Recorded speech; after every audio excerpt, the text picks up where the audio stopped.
will be addressed.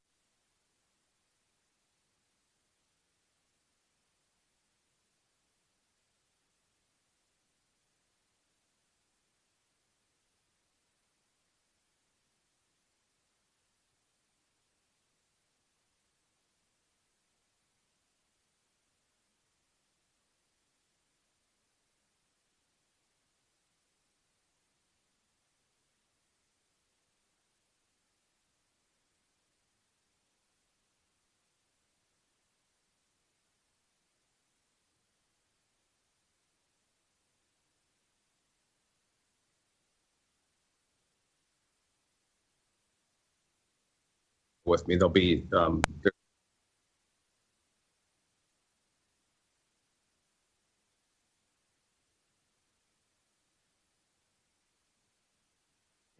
All right. The St. Paul City Council organizational committee will come to order. Welcome, folks. This is our a special meeting that we're having here on June 25th, a Thursday, not our typical meeting time. But we have invited our St. Paul Police Department Chief Todd Axtell in to check in with us after the murder of George Floyd in Minneapolis. And this is a timely conversation in light of that incident, but also an opportunity as we walk into adjustments for our 2020 budget and looking forward to our 2021 budget to really get an understanding of our St. Paul Police Department, what things we have done to change and evolve over the past 10 years, and particularly in the time that Chief Axtell has been at the helm. And understanding what adjustments we've made, what adjustments we're in the process of making, what things we're looking to in the future, how some of the investments we've made in public safety, like to our community ambassador program, to our Ethos program, to our Healing Streets program, are working in concert with our police department and the work that they're doing. And so I just wanted to open by saying last week I had a meeting, an online community meeting with some neighbors who have a community member who is in crisis. And they were running out of resources, knowing what to do when things were borderline mental health issues, borderline safety issues.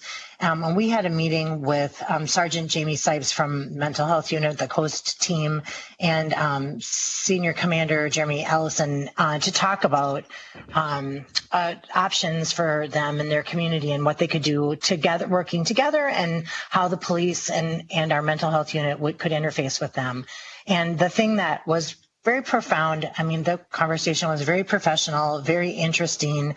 I think the community members heard great ideas on how they could move forward. But the thing that I heard was I had no idea that the police had a mental health unit or a Coast team. And so it seems like it's really important also, in addition to going through some of the questions we had, to use this opportunity to share with our community what we do. And because I think that we're doing a lot of great things that nobody knows about. So I think this is an opportunity to share that stuff as well. So with that, and behind us, I would turn things over to Chief Axtell. He has a PowerPoint presentation, and we're going to go through that PowerPoint presentation, which is based off of the questions that have been presented by the City Council and our community members who made requests of specific questions. And then we will follow up the remainder of our time with direct questions to the Chief and his team. So welcome, Chief Axtell. Thanks for being here today and joining us in this very interesting time of change and vision. So thank you for being here. Council President, council members, can you hear me okay? Sound great. Okay.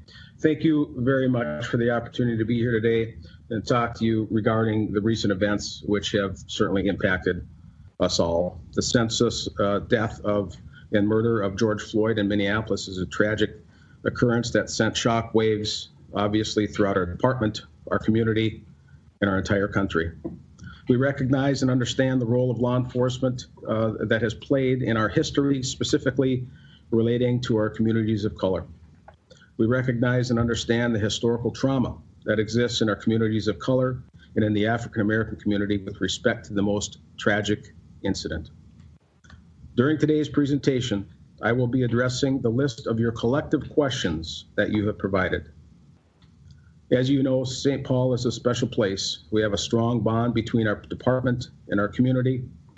That bond is built on trust.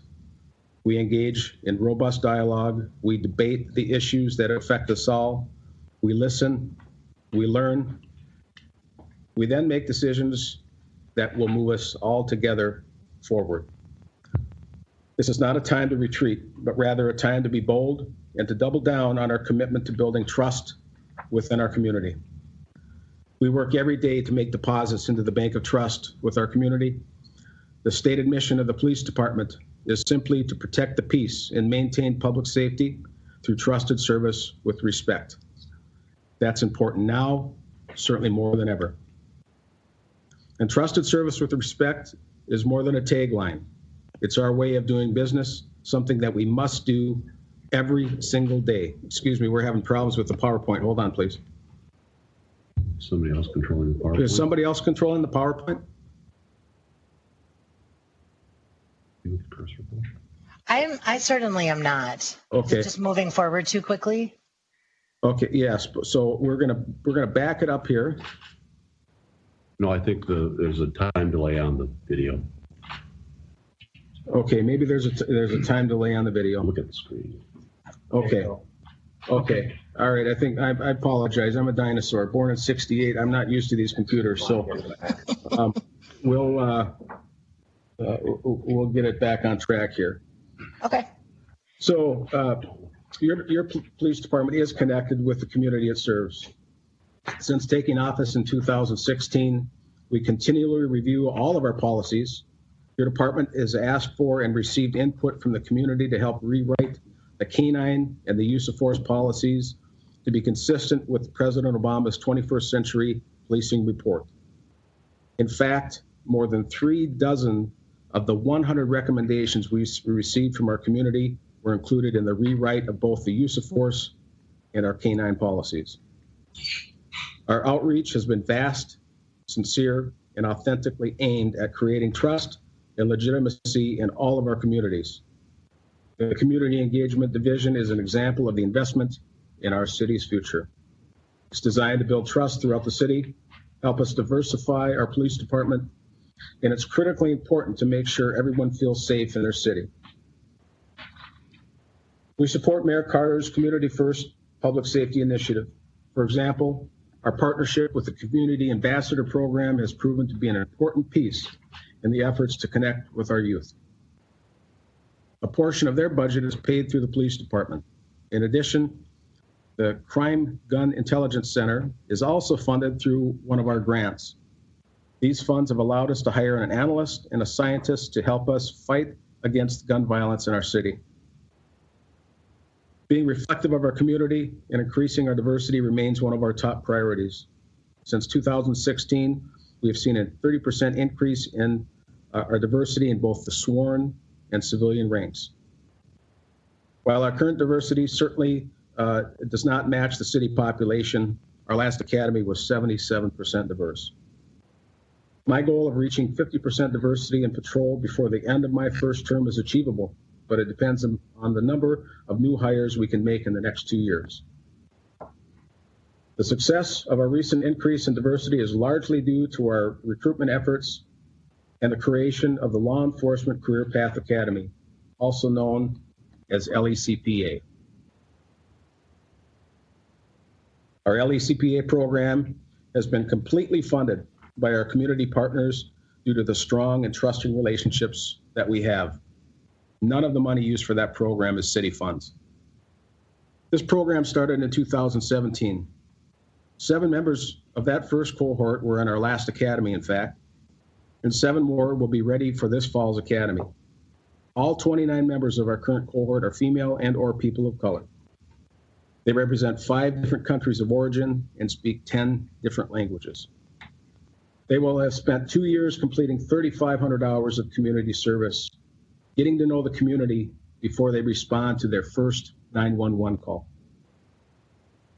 We have our community engagement specialists who assist in building stronger connections and trust with our diverse communities, and they help us build our department's cultural competencies. We continue to pull back the curtain and become more transparent each and every year.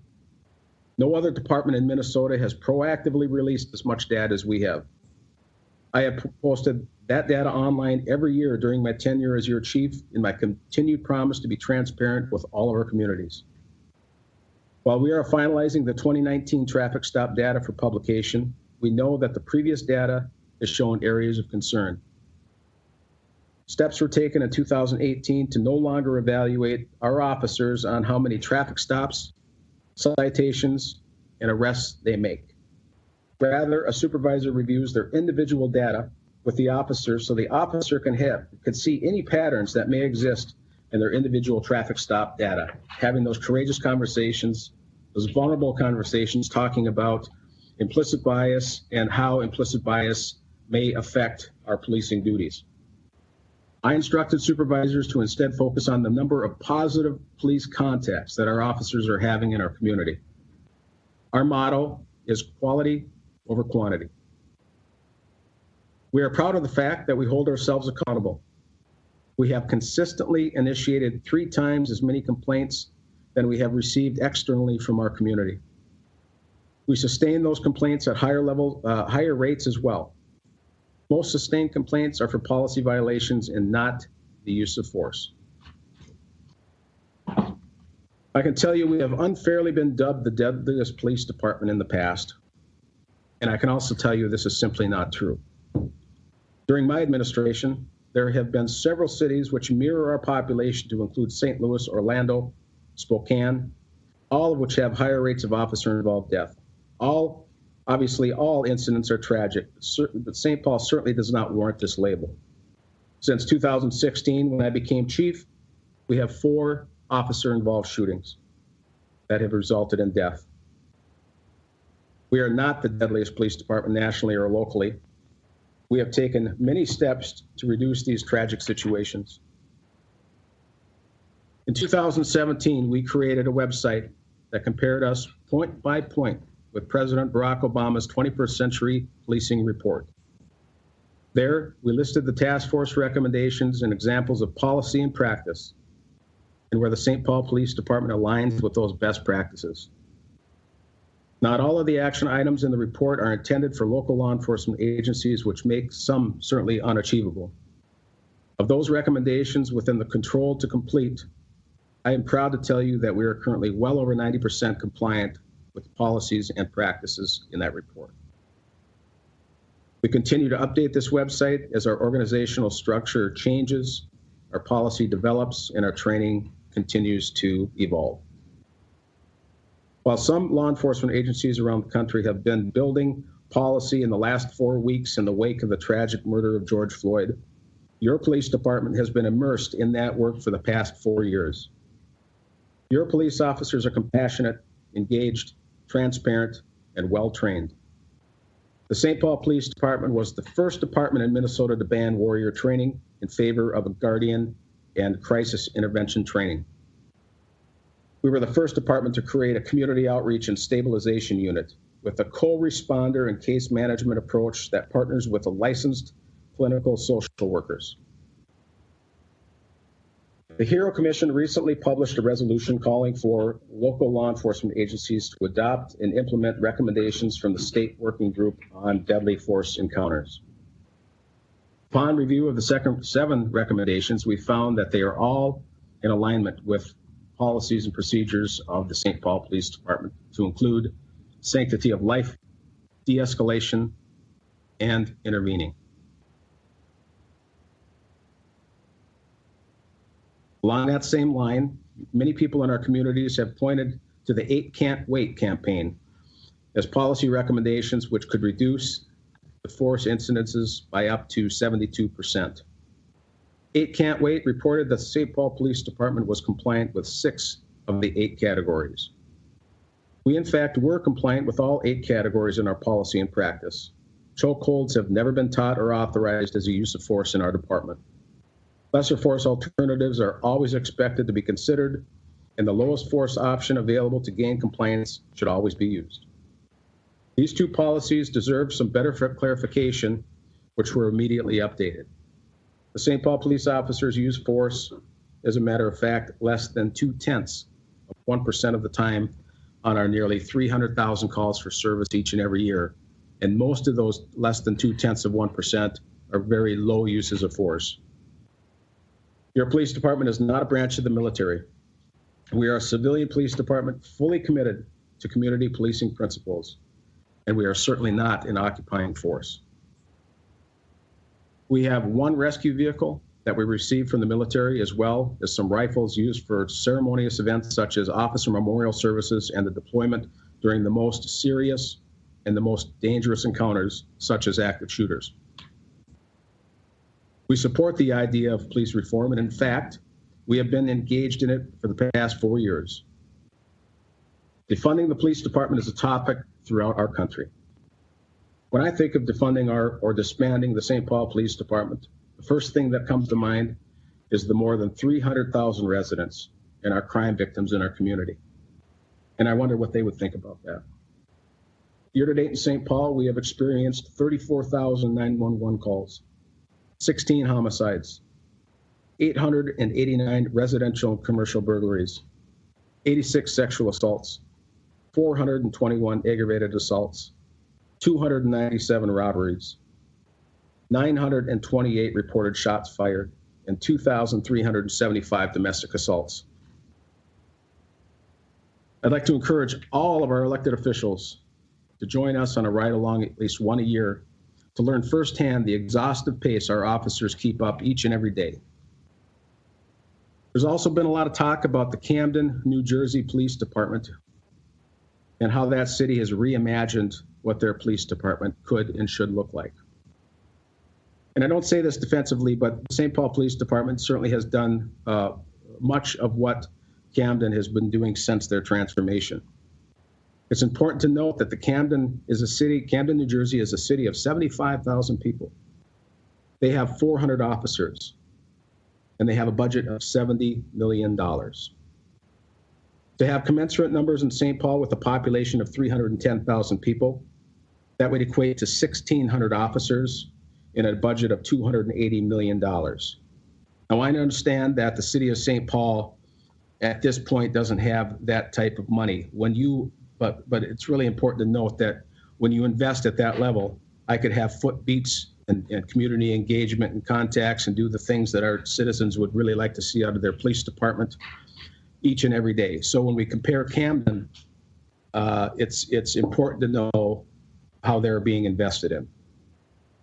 Since 2016, the St. Paul Police Department has seen an increase in civil litigation, with the exception of the Frank Baker tragic incident, which happened during my first day as chief. In 2016, since 2016, the St. Paul Police Department has seen a decrease in civil litigation, with the exception of the tragic incident of Frank Baker, which again happened on my first day as chief.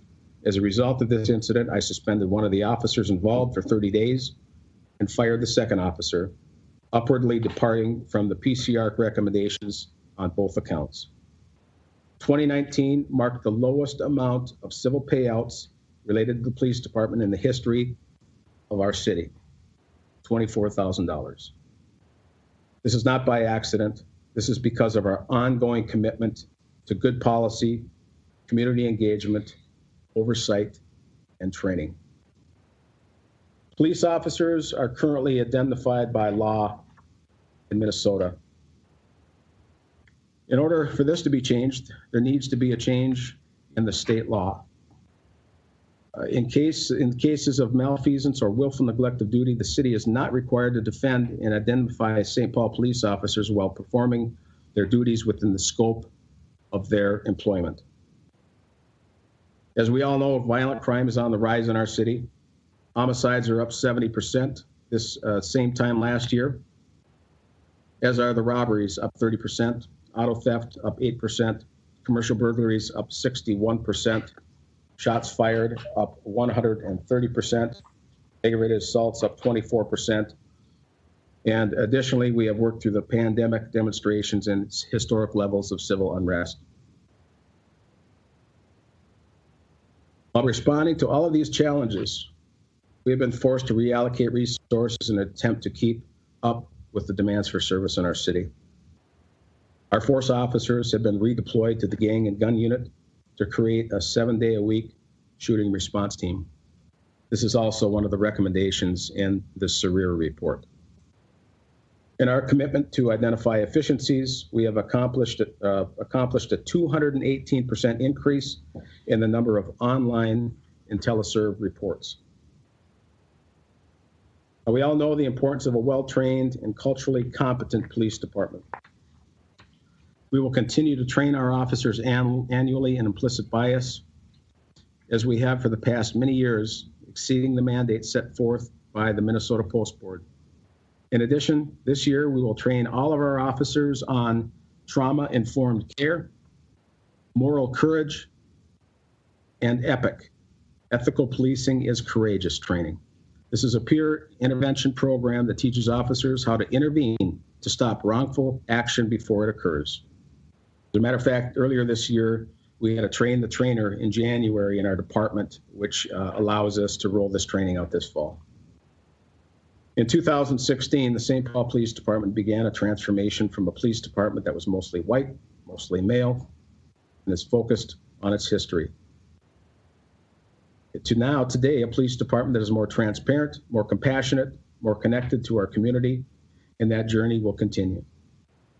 You know, we do have a great police department, and every day we strive to be, as Chief Finney used to say, to be more reflective of and responsive to the community we serve.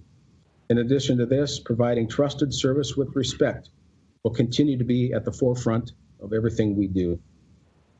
I have listened to and participated in the conversations being held locally and nationally regarding police reform.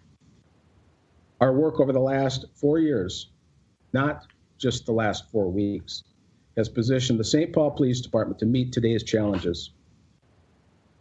These are undeniable challenging times for our city government, but these are also great times for opportunity. We will continue to improve our training, diversification, transformation, and oversight. I'm proud to tell you that the women and men of your police department are stepping up to meet these high expectations. They continue to show up for work with positive attitudes and respond to calls for service, helping more people during the most tragic moments of their lives as they provide trusted service with respect. Your St. Paul police officers truly are the best police officers in the country. They are accountable, approachable, and transparent. Your St. Paul police officers are exhausted. They're doing things the right way. They are not reflective of the national narrative of policing, and they deserve our collective support. And I want to say to our police officers who are watching today, I couldn't be more proud to serve by your side as your police chief. I've watched firsthand over the last month and the last many years how you provide service to our citizens, protecting crime victims, meeting the challenges of the job, dealing with the most tragic moments of people's lives that affect you for a lifetime and your family members. And I just want to thank you so much for the service that you provide, especially today under these very challenging times. That's my presentation. Thank you, Council President. Thank you, Chief. I'm gonna restart my video.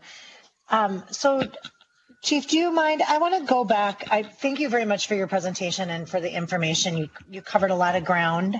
I was regretting not printing my PowerPoint before this meeting started, so because it's hard to refer back to some of the data that you shared with us. I'm wondering, though, if you could, there's a few questions I jotted down that I'd like to just start out with. One of them is that you showed numbers of the increase in crime trends in 2020. I'm wondering, you mentioned the civil unrest. I'm wondering if how much the numbers of this that happened during the week of the intense civil unrest have impacted the overall number in the crime trends. I kind of want to understand if the data is really skewed because of that 1 week in particular. Council President, thank you for your question. We were up in mostly all categories except for, I believe it was arson at the time, and residential burglaries, because we had a lot of people home during the pandemic. So the residential burglaries went down, but every other crime category, including shots fired, was up. Certainly, since the tragic Floyd incident, crime and shots fired and people injured by gunfire continues to go up since then as well. Okay, Chief, can you unshare your screen, or let's see if we can get you back on. Stop sharing. Okay. And then we'll be able to. All right, we'll welcome you back. I just have two other questions again, and I know that my colleagues will as well. But one of the other data points you shared was the overall reduction in civil payouts. And I know I can also attest that in my 8 years on the council, the amount of time that we were spending in the courthouse on these civil lawsuits has declined greatly. But the most significant drop seems to coincide with the use of body cameras. Do you believe that body cameras has been instrumental in the reduction of the lawsuits? That's really a tough question to answer. I don't have any empirical evidence that would show that, but body-worn cameras certainly have been a great benefit to our city, our department, and our officers for transparency purposes. So I don't know for sure if body-worn cameras has helped in that reduction or not, but anything is possible. Okay. And then one other question, and this is, I guess, more, we had a meeting with Senior Commander Hallstrom in the Eastern District, and he shared that the number of guns on the streets current these days is literally staggering. He said as a young beat officer, if he would collect one gun in a year's time, it was pretty unusual and not typical. That's what one could expect. And now he's saying officers could see 8 to 12 guns a week that they're finding when they are doing pullovers. Can you talk about the sheer number of guns on the street, what that means for the safety of the community, for the safety of our officers, and if there's anything as community members we could be doing to reduce the number of guns on the street? Thank you, Council President. Yeah, we certainly do see an increase of guns on the street throughout our city. Tragically, over the last couple of weeks, we've had two groups of our police officers who were fired upon, one in the Frogtown neighborhood and one on the east side. Just last week, we had an officer on the east side that pursued a person who bailed out of a traffic stop after a crash, holding a firearm by his side as he ran. And when I think about those incidents continuing to come to us at a higher rate, that's where I really begin to fear the tragic occurrences are going to happen as a result of some of those incidents. I think we've been very, very fortunate over the last 4 years to have 4 officer-involved shootings. When we see the higher number of firearms that our officers are interacting with on the street. But again, our officers are really meeting that challenge incredibly well. So working with our federal partners, certainly the ATF, FBI, DEA, HSI, other federal partners, to make sure that we have razor sharp precision on going after people who are illegally, unlawfully carrying guns in our city and pulling those triggers indiscriminately, and certainly settling really disrespect disputes is what is happening on our streets. A lot of young people are settling their disputes by pulling the trigger of a firearm, and it is tragic. Thank you. Ms. Naker. Thank you. And thank you, Chief, for this presentation. I really appreciate how you took each one of the individual questions that we emailed to you in advance, and there was a slide answering every single one of them. So I anticipate that this won't be the last conversation that we have over the next few weeks and months and beyond on this. And I think we're already off to a good start with just your responsiveness to our questions. I had a town hall a couple weeks ago with some of my constituents and with Senator Pappas and Representative Mariani talking about the different kinds of reform at different levels. And one of the, there were many things that stood out to me from it, but one of them was that so many of the people of color in my ward just feel like the kind of interaction that they have with our officers is fundamentally different because of who they are than white people in my ward. And I had a mother tell me that her 11-year-old had a gun pulled on him twice in his life. And that, I know that we have our traffic stop data on racial disparities, and I'm partly curious as to whether we've seen those disparities change over time and what we kind of do with that data. But I'm also wondering, what are your thoughts on that issue of how we're treating people based on their race? And do we have any way of measuring whether our officers are being fair and using the same kind of response, no matter who they're responding to? Thank you, Councilmember Naker.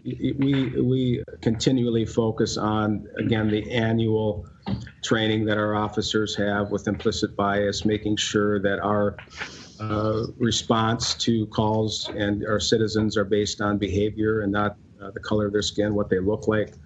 Certainly, if a St. Paul police officer pulled a gun on an 11-year-old child for no reason on 3 occasions, I would hope that the mother would call us so that we could investigate those occurrences. We take that very, very seriously. So I want to make sure, again, that we have our community partners out there that if they see anything that they feel is out of line, we really need to know about that. But I can tell you from what I see and the officers I talk to and the body-worn camera footage that I view from time to time, I couldn't be more proud of the interactions our officers have and they're having in areas of concentrated poverty and areas of highly diverse neighborhoods at higher rates than any other neighborhood in St. Paul. And as I watch some of those interactions and videos, I'm seeing the great work each and every day that's occurring out on the streets. However, that's not to diminish or dismiss any concerns that our community members have, and I would really like them to reach out to us so we can investigate.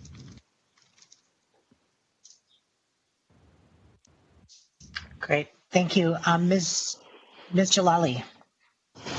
Thank you. Hi, Chief Axtell. Thank you for your presentation. I know that this is one of just many conversations we're going to have as a city, and I have a couple of questions that I wanted to get to ask you for the record following up on the last month that we've had. But I guess I'd first like to say I know that me and you talked during those times of unrest, and while our conversations felt tense and they were also very late at night, I appreciate your clarity and communication and having a through line to you, and that in the worst nights of my life as a council member that I can remember, we could at least be directly accountable to each other. And I thank you for your responsiveness. I wanted to ask about a few things related to just everything that happened during the civil unrest. And one of them is, first, I want to just say that I was out there for a lot of what was happening, and I saw just the volume of interactions going on.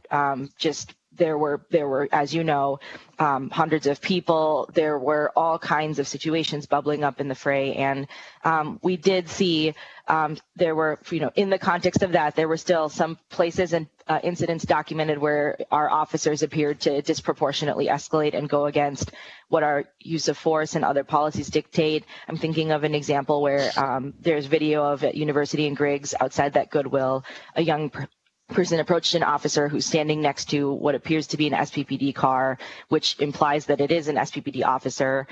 They were talking to the officer. I think they had their phones out and were filming, and then the officer appears to mace them or spray them with some kind of pepper spray or chemical, and they all run away, and it doesn't look like there's any escalation. And so when it looks like our officers are escalating interactions with protesters who aren't actually doing anything, it exacerbates the trust problems that we're all talking about. So what steps has the department taken to chronicle some of those instances or respond to them so that there can be accountability where our policies weren't followed? Thank you, Councilmember Jalali. I appreciate your comments, observations, and the phone calls that we did have. I'll start by saying this. This was a historic civil disturbance and riot that occurred throughout our city and on University Avenue specifically. Our officers came in from throughout the entire area. They came in because they were called to duty. They were met with people throwing blocks, rocks, bottles, setting dozens of buildings on fire, hurling objects, parts of carts, trying to loot many more buildings that were already looted, and tried to burn many more buildings that were already burned. It was a very violent, the most violence I've seen in a riot in my history on this department, 31 years. It was absolutely awful that our human beings who happened to wear a badge and happened to wear a uniform were treated like in a way that was dehumanizing, and it was very dangerous. I can't stress enough how proud I am of our officers, how they prevented more buildings from being burned, how they protected our firefighters who were under attack while they were putting out fires. I couldn't be more proud. And if there were mistakes made, I'd like people to bring those mistakes to me. But we all have a duty to protect the people who protect us and show them a little support and a little dignity, because they are human beings. Thank you, Councilmember. Well, I'll certainly follow up on some of those. I hope that it's been a very emotional time, and I think we all hopefully understand too the context and everything that took place. I will certainly bring some of those to you, and I appreciate the comments. And I'd also like to better understand, in the period of time that we were in the emergency center and all these different things happening.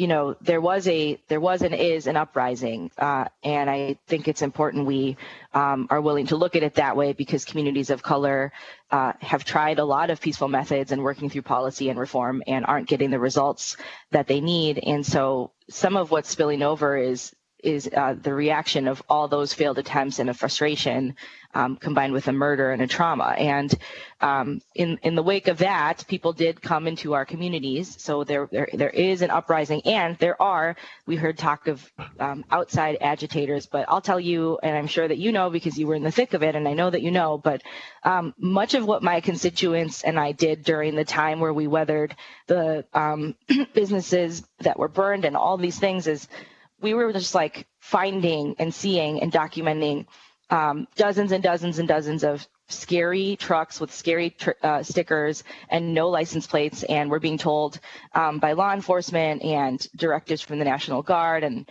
from our own institutions to take pictures and document and send them to 911 and so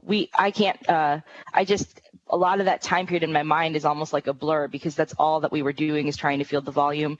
And I was having trouble understanding when the National Guard would do their report outs and, and everything that happened so fast, what the results of those investigations were. And we were doing neighborhood watch and keeping an eye out for scary things. And I have stories of Black constituents we helped get home under the curfew because the white supremacist men with baseball bats were in our neighborhoods. And it's sickening. And I know that it sickens you. And I would like to better understand what SPPD's role was in supporting the efforts of residents frantically trying to comply with what we were asked to do, and what the results of all those license plate or lack of plateless cars and real-time information gathering did, because a lot of places it felt like help or a response didn't come, and what was the global result of that? What did we learn? Thank you, Councilmember. Yeah, we've actually put together a group of investigators within our department to follow up on calls and incidents during that tragic time, to include any crimes that occurred during those moments. As you know, we thankfully have the ATF send a group of 50 federal agents up to help investigate the arsons throughout our city.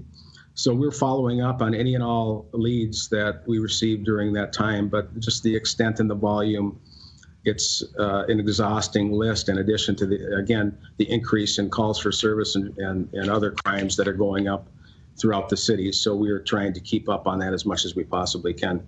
And also we did tow a lot of vehicles during that time without license plates, and that is being investigated as well. And I don't know if the percentage of what normally would have been towed during that time, or how many license plates at any given time throughout the city would have been out there with vehicles without license plates. So we're trying to determine if that has anything to do with the riots.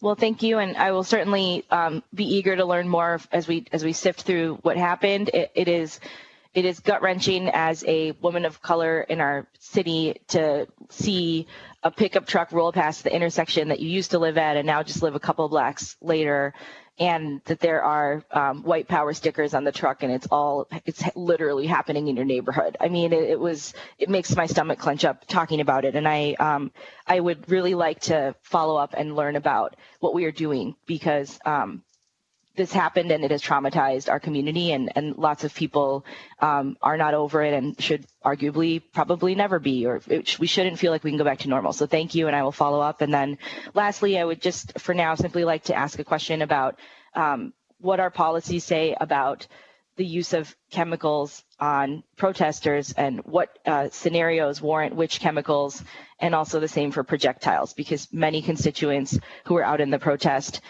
or just observing the situation had questions about why are these being deployed, and disproportionate use of force. And if you could talk about what the protocols were going into the protests so that we can understand why in some places it seemed like it went further than it needed to, or what was the strategy, I would appreciate that a lot. Thank you, Council Member. As your chief of police, I can tell you it didn't go further than it needed to, in my opinion, as your chief. The mobile field force, it's clear in the policy that any specialty munitions must be approved by an assistant chief or a deputy chief, or certainly by me as the chief of police, unless there are exigent circumstances that are occurring at the time. Exigent circumstance would be somebody lighting a building on fire, somebody that's attacking an officer with a brick or a block. And we do that to take immediate action to protect life, prevent personal injury, or substantial property. So there are some different not techniques, but tactics that we use. Matter of fact, I'm going to show you some of the items that we use out in these situations. Certainly, this is just your mace canister that officers carry on their duty belts. You can see this. This is rather small. A couple years ago, we went to the paintball platforms. These are it's a paintball, basically a paintball gun, but it is contained in the top canister here. It's like a little plastic ball that has mace in it, and some are inert.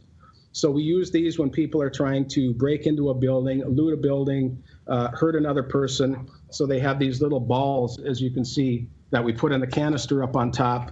It looks a little menacing, but again, it doesn't break the skin in any way. And then we have the rubber bullets that some people talk about. These are the 40 millimeter direct impact rounds that have a foam tip on the top that's used again to prevent people from breaking into buildings, from assaulting other people. And then the higher levels of gas munitions that we use, sometimes we'll launch what we call smoke. It's a little pin up on top that can be pulled, kind of like a grenade looking type thing. And then once you toss it, this little lever flips up, and then this will just let some smoke out to let the crowds know after we have given dispersal orders that it's an unsafe area and they've been directed to leave. And then this is called the chemical triple chaser. So this is the same type of a product where it's launched again after warnings are given that it's an unlawful area where violence is occurring. And this is actually gas will come out of the little chambers on this product. Also, we from time to time, and again, this is very rare. We haven't used these items since the riot we had on Interstate 94 in 2016, where 27 officers were injured. The blast balls that are sometimes used, and there's some mace in these. and they're little rubber balls that come out when this is launched. So those are the tools that we used during the riot. I just wanted you to be aware of the tools that we do use. We are trained in those tools, and we have a very solid policy that's available online for anybody to look at. Well, thank you for the detailed explanation, and I will go back and review our policy. I think I am struck by, it is hard to kind of put some of the weapons, the defensive weapons, the materials, the things that you showed up next to a water bottle, and from an everyday person's perspective, feel like they are the same thing, and it's not proportionate, and it is not something that I want for anyone to have water bottles and milk cartons thrown at them. And, I'm also speaking as someone whose partner was shot in the eye with a projectile by police across the river and nearly lost their eye if they couldn't have gone to Open City's health clinic in St. Paul, which is a low-income community health center, and actually have their eye saved. There's just, my constituents woke up in the night because they were sleeping, and tear gas seeped into their bedroom because our officers deployed it and when they went and looked out the window, the street was empty, and it had been used to disperse a small group of people, and then it started seeping into the buildings. And so I will continue to dig into this area. I appreciate the very detailed answer, and I'm just trying to lift up the dynamics in terms of what civilians are doing versus what the officers are equipped with.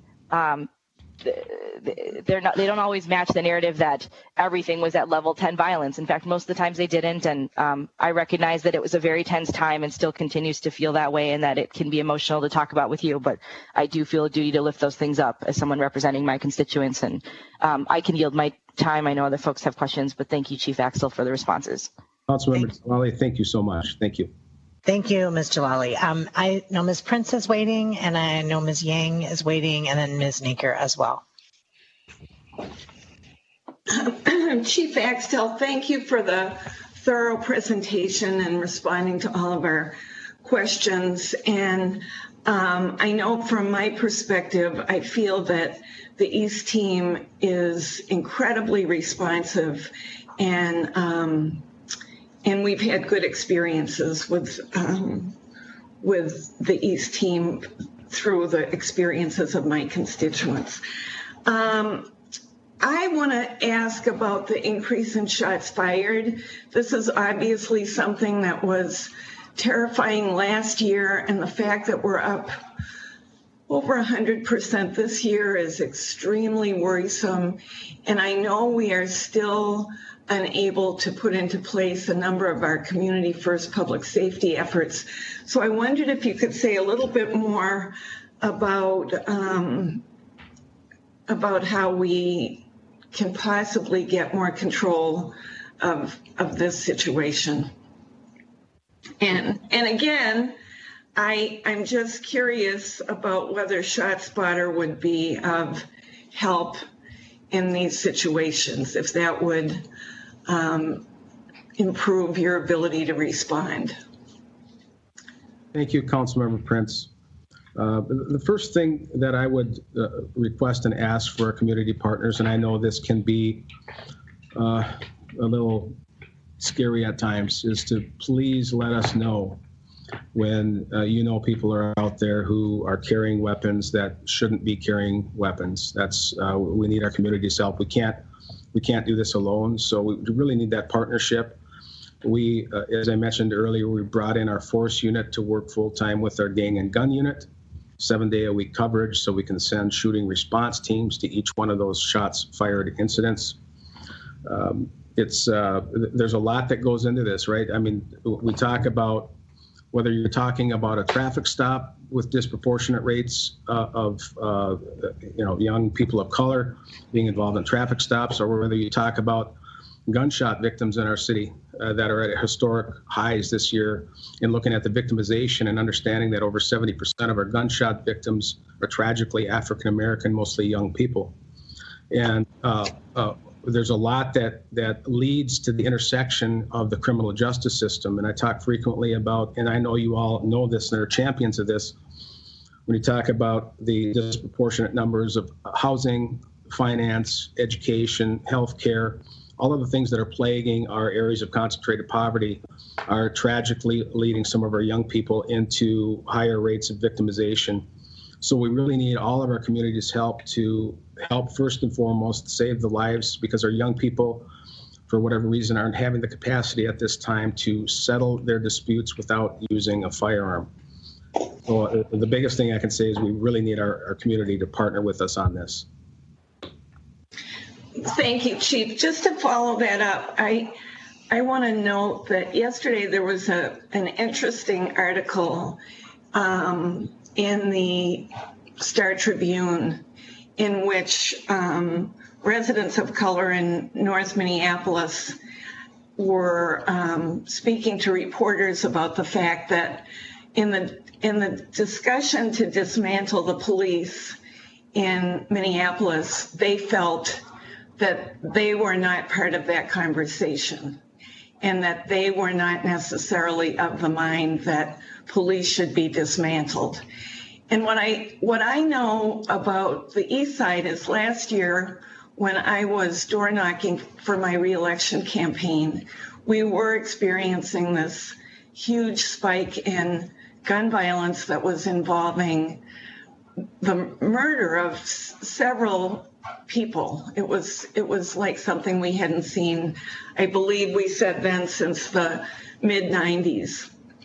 But I want us to be really clear, and I think you mentioned this, that when we are talking about potential cuts to our police department, we really do need to speak to the people who live in areas where they are victimized at much higher rates than other parts of the city.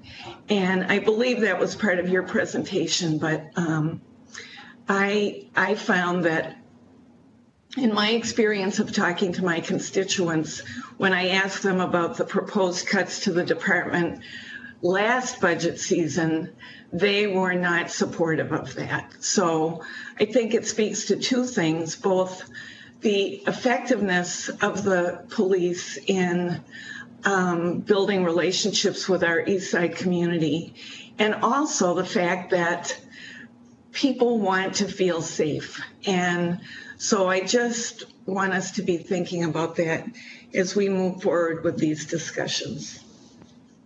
Thank you, Councilmember Prince. Thank you, Jane. I will have Ms. Yang, and then Mr. Tolbert, and then Ms. Naker.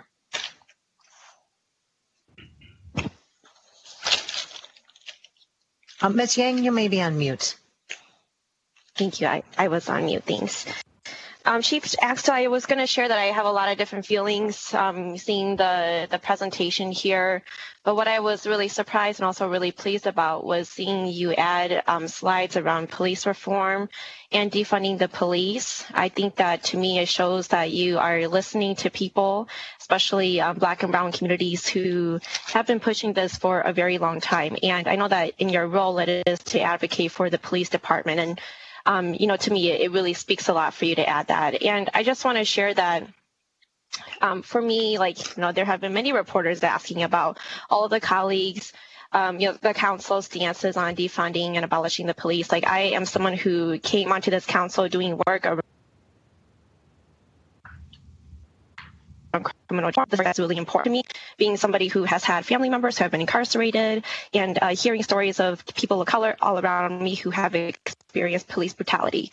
And so to me, this is a really important issue. It's why I support defunding and abolishing the police, because I feel like this is the only way that we would actually get to a place where we really craft a new vision on what responding to emergencies look like, what community safety looks like. And I feel we absolutely cannot keep things the same, nor is it just about reform, because the truth is that if other cities, what happens in other cities' police departments and how they show up and how they behave actually is felt by people in St. Paul. And that's why we saw a lot of people in St. Paul, taking action in Minneapolis, and people all across the country taking action because of what happened in Minneapolis. And they also did that to things that happened here in St. Paul as well.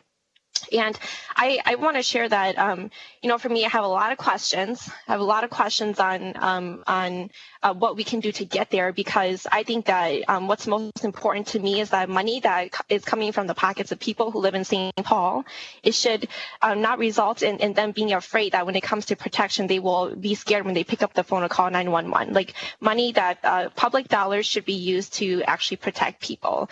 And right now, there are so many people living in fear, especially Black and brown people, Indigenous people, and working class people, especially in the East Side too, who are afraid to pick up the phone call.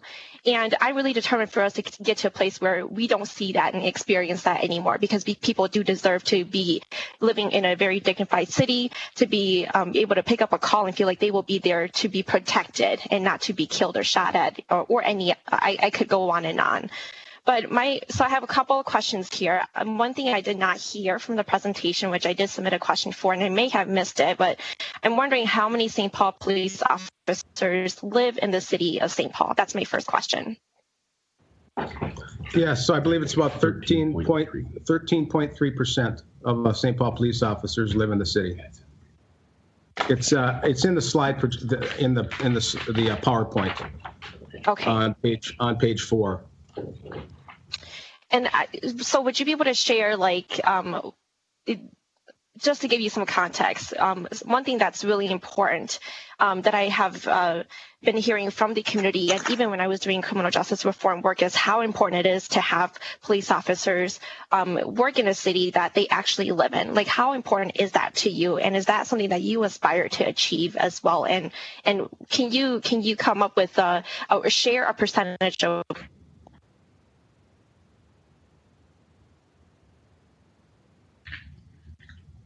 what actually?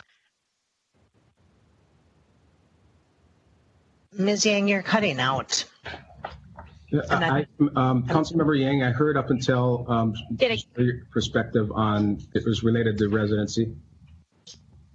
So I was going to give you some context that community leaders, and even when I was, doing criminal justice reform work as well, one thing that was really important is having police officers who work in a certain city, like St. Paul, for example, actually being residents of that city. How important is that to you? And as a police chief, when you think of a percentage you actually want to achieve, like, what do you aspire to get to in terms of that for St. Paul? And I don't believe that there's actually any policy around this at all. No, at this point, it would be against state law to do that. And now I can tell you that as somebody who lives in this city, somebody who owns a home in this city, somebody who's served this city for 31 years, I would love all of our St. Paul police officers and police employees to be able to live in the city. However, I know that that's probably not our current reality or political reality of what is achievable at this point. We have a lot of very culturally competent, diverse officers who choose not to live in the city. So my fear would be is if we had some type of a law that says you have to live in the city.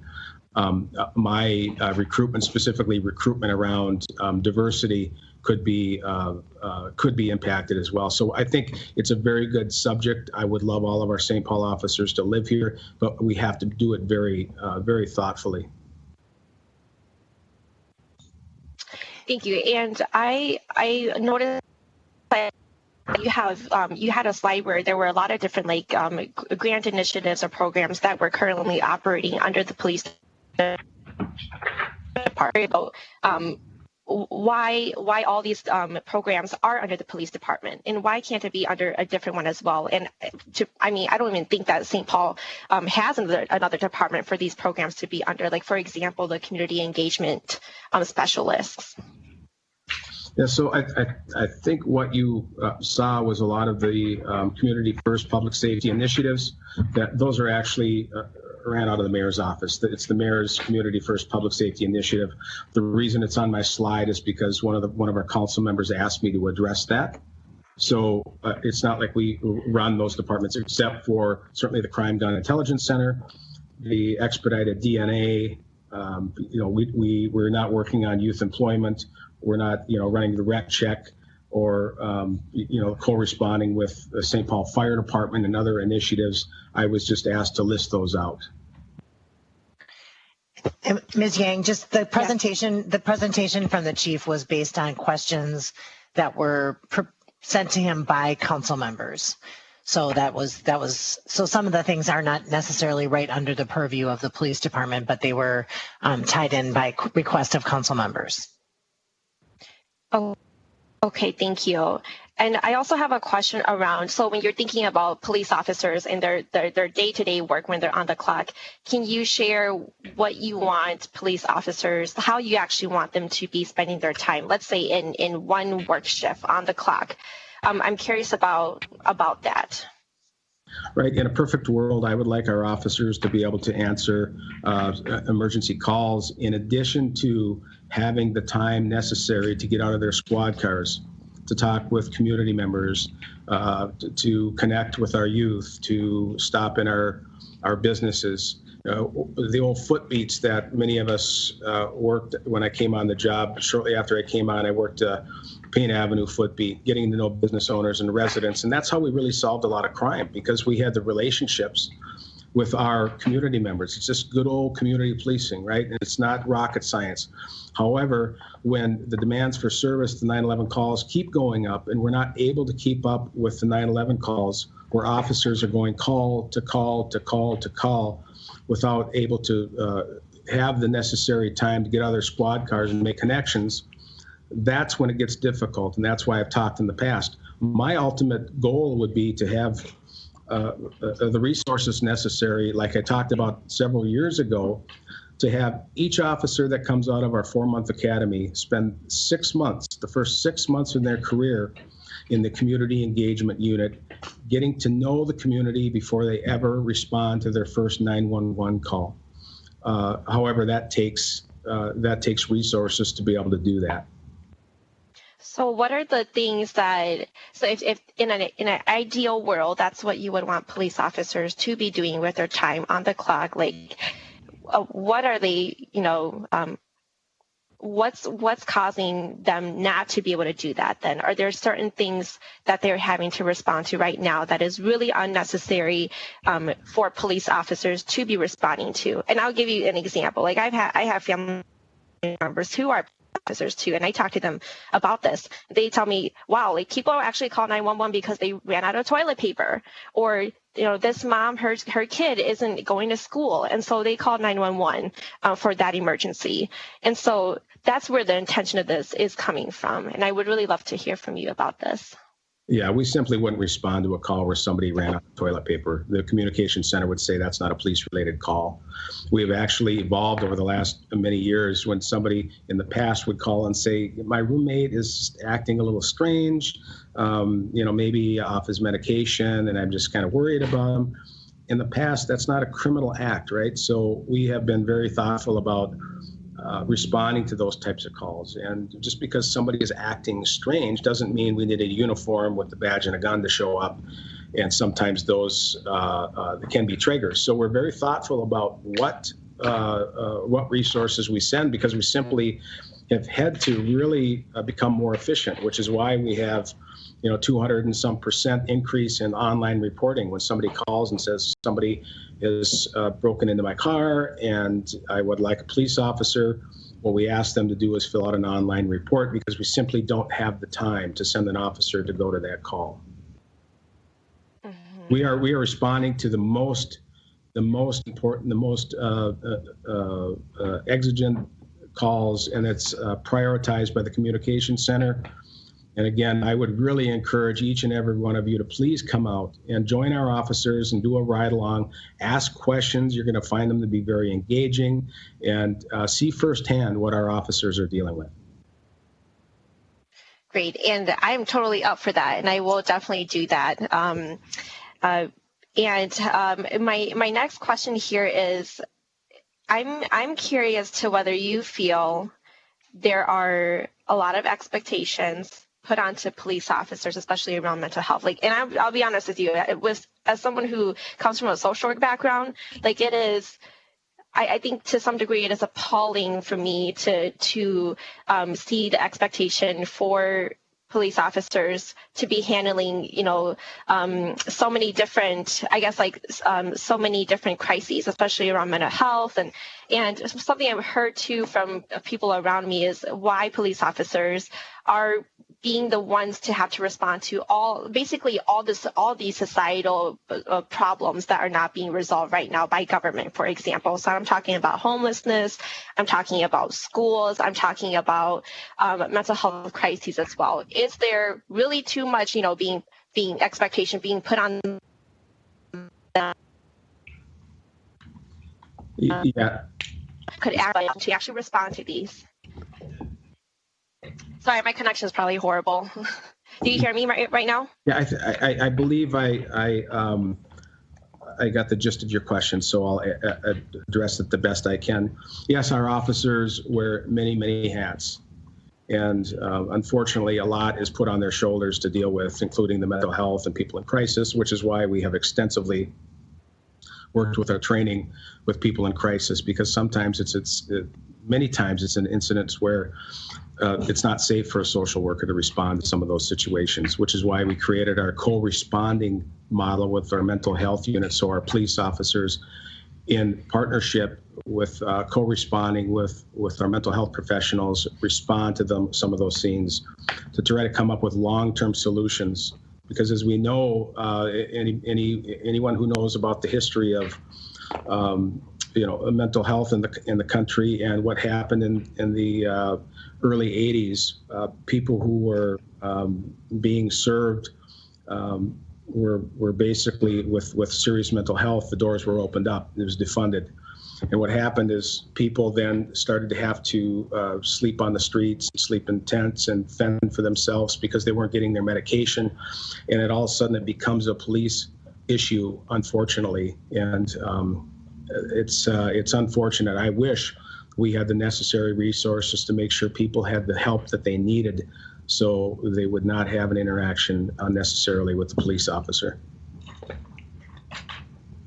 All right. Thank you, Ms. Yang. Do you, Mr. Tolbert and Ms. Naker are in the queue. Do you have further questions at the moment? Ms. Yang? Did you have further questions at the moment, Ms. Yang? I do. I don't know if my connection's gonna. Do you hear me okay right now? Yeah, right now you're good. Okay. Thank you. I kind of missed the last response, but I can go back and listen to it as well on the playback. I do have a couple more questions here. So can you share if there are coordinating efforts with any of the other mayors' initiatives on community first public safety, such as the community ambassadors, Healing Streets, and Cure Violence? So those would have to be questions for certainly the mayor's office to address those two with Healing Streets and Cure Violence. They're working on that. As far as our community ambassador program, we did receive a little over $300,000 in funding to the St. Paul Police Department to pass that money through to Hallie Q. Brown to fund our community ambassadors. So, it's a partnership, but it's also a little bit separate because the function and the goals of the community ambassadors is to connect with our youth, make sure they're not intersecting with the criminal justice system, helping them provide jobs, training, and mentorships. And sometimes that isn't as effective if there's a visible, real close relationships with our police officers out on the street. So it's not like they're walking together on the street, if you will. It's just in their prevention method, trying to get kids out of intersecting with our police officers in stressful times. And I just want to jump in quick, Councilmember Yang.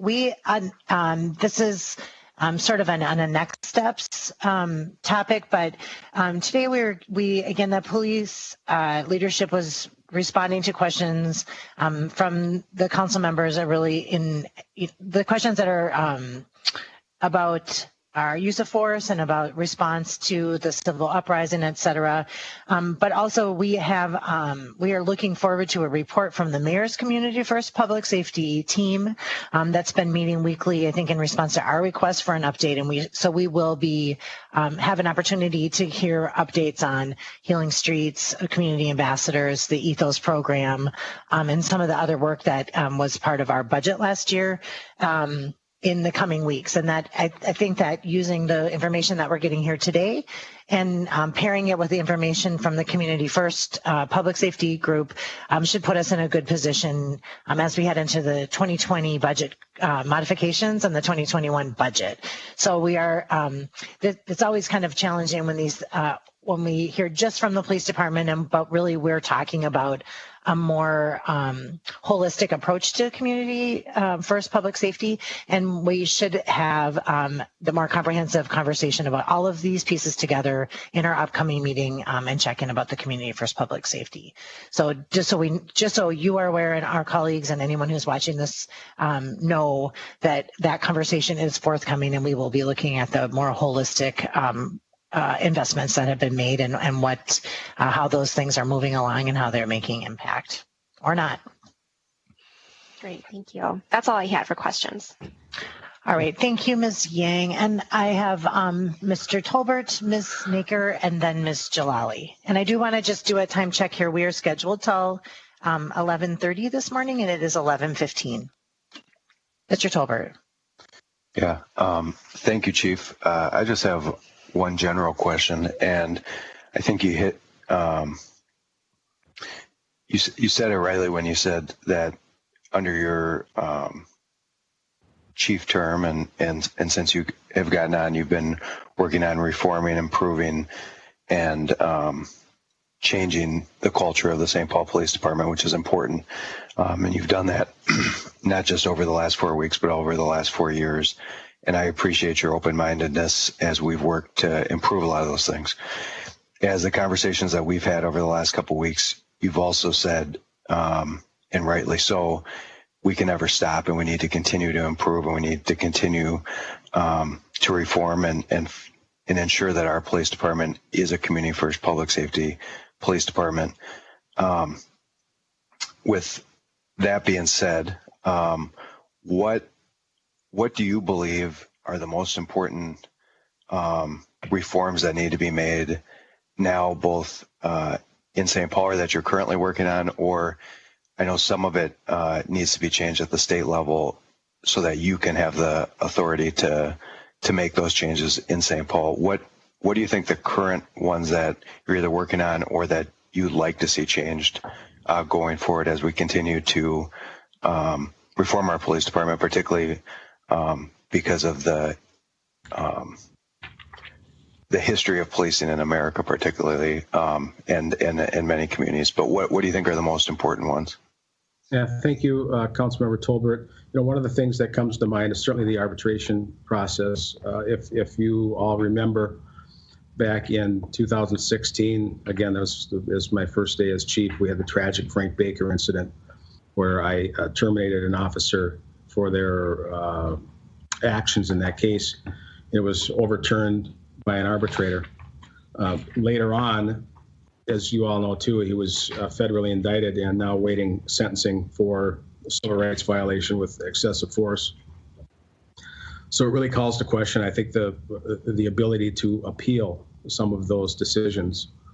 And I think it's important that a good start would be if I terminate an officer and it's overturned by an arbitrator. And real quickly, here's how the arbitration process works.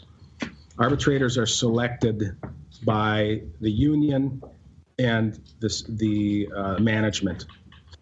And they kind of vote on who they want, who they don't want. And the union's not going to pick somebody that sides with the police department every time. And the police department's not going to pick an arbitrator that sides with the union every time. So there's this inherent win-loss ratio that our arbitrators try to maintain. Whether they admit it or not, they do, because they want to continue to be employed. So the first thing I think we could do is to have a process, if if an arbitrator overturns my termination, we can appeal that ruling to the courts and have the court weigh in on that. So that's one thing that I think would be very helpful. Fortunately, you know, as we look over what's happened over the last year, last summer, as you know, I terminated 5 officers. It's never happened before in the history of our department where we terminated 5 officers. 2 of those cases have already went to arbitration, and the department has prevailed on the first 2 cases. So that's good because it's the right thing to do and it was the right result. But again, we don't, you know, moving forward on different cases, we can never predict what arbitrators are going to decide based on their continued employment. And thank you, Chief. And just to clarify, that arbitration would need to be changed by state law. It's not a negotiated contractual thing. That's correct. The state law is the main thing that needs to be overturned, and then that may tie into the police contract, but we can certainly address that moving forward. A matter of fact, City Attorney Lindsay Olson is working on that right now. Thanks. And I believe I shared with colleagues an article about the work that the League of Minnesota Cities is doing on this topic as well.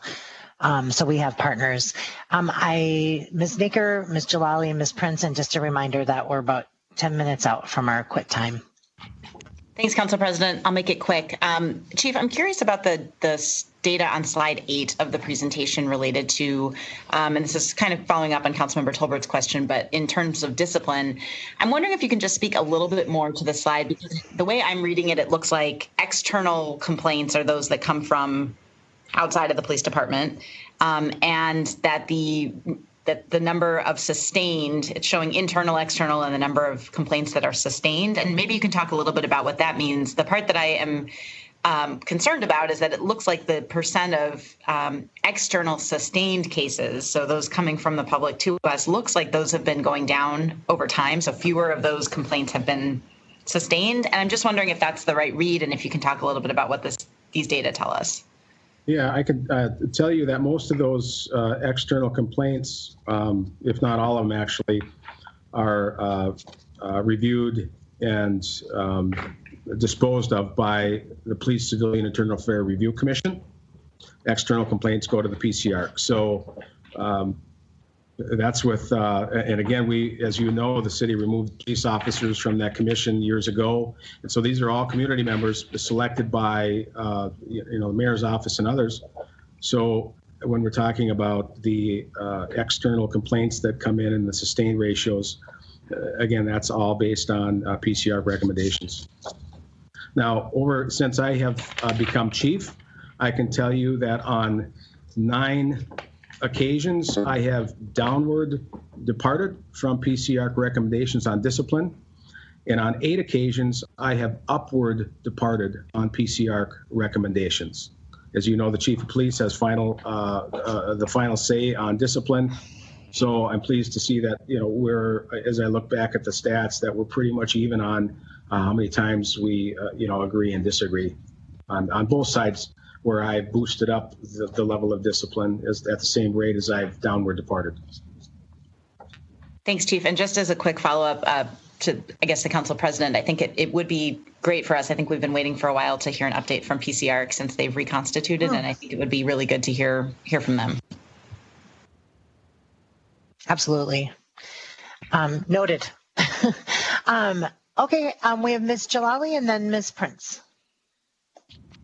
Thank you. I am simply following up on Councilmember Yang, and it feels a little out of order because of the routine, but I want to acknowledge that there are lots of folks watching at home, and I am thankful that our residents are tuning into this conversation. And, I appreciate you bringing up directly in your presentation, Chief, the question about defunding the police, the conversation about dismantling the police, talking about police abolition and having an abolitionist worldview. And I would simply offer that most of the people in power don't have to fear for their life or the life of someone they love while we wait for all these reforms to take place and to really matter. there is a lot in this presentation about where our department is working to be ahead of things, and I do believe it's worthy to acknowledge that.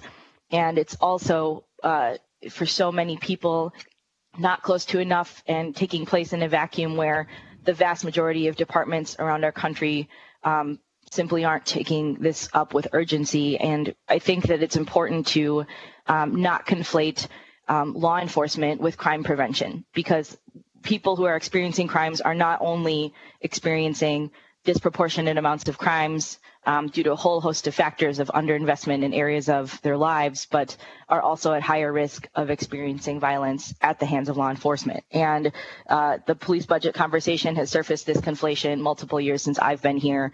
But the reason we're talking about the budget with such seriousness is that, as you said, this is the time to lean into the investments we've made that aim to prevent violence and are striving to and already have, and not turn away. And so I simply want to appreciate Councilmember Yang's comments about what we're really trying to raise here, because this can't just stop at a reform conversation. We do have to talk about how to create community safety.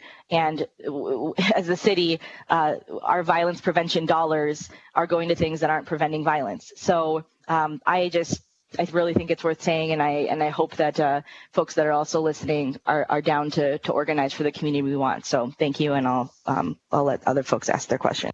Ms. Prince. Yeah, to Ms. Jalali's point, I am hoping that we can have some of this discussion at the level of the Community First Public Safety Committee of the council, because I know that you've been working on this for a couple of years with members of the community. And I think for the council, that is where this discussion is, we're looking for some ideas and leadership from that committee.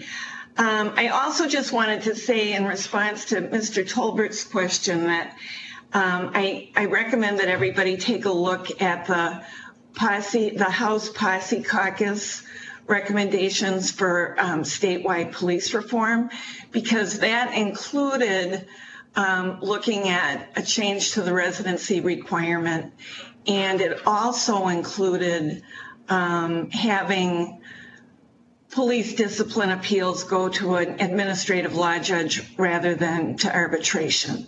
So a number of the things that we're talking about here, changes to the way the post board works, and I felt it was a really strong, well thought out agenda, and I want to assume that it isn't dead yet. So, and I also want to thank President Brenmoen for bringing up the League of Cities, the work that the League of Cities is doing, because I think altogether there is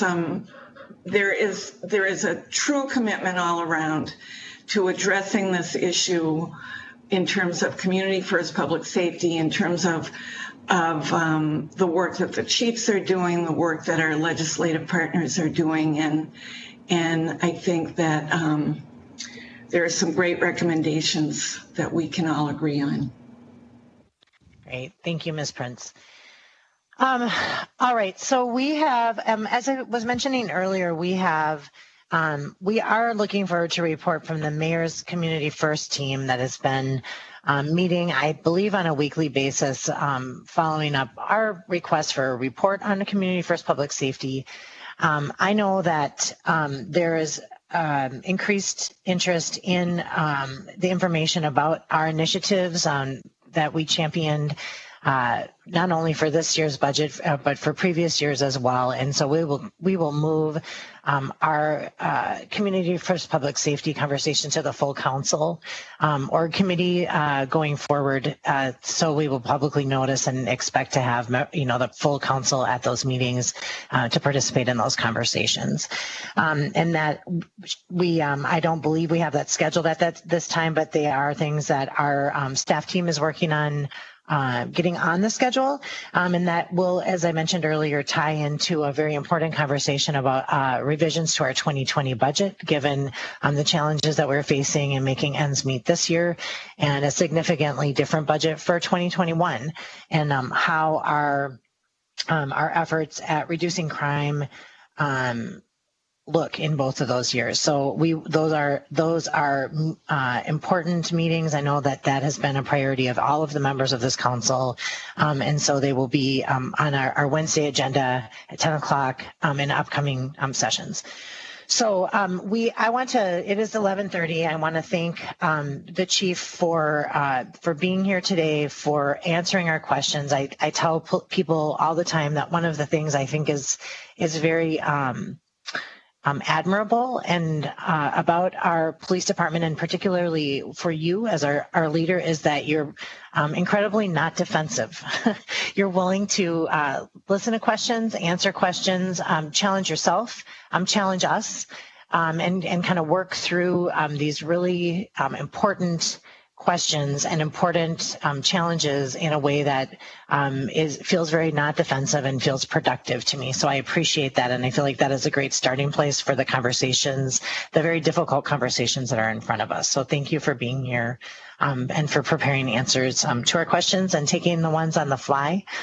And we will continue to check in with you in the weeks ahead. Is there anything you'd like to share before we adjourn? No, thank you all very much for the opportunity. It's been an honor to be here today, and look forward to seeing you all soon. All right. Thank you to you and your team. We appreciate your work very much. All right. There is nothing else on our org committee agenda for today, so we will be adjourned. Thank you.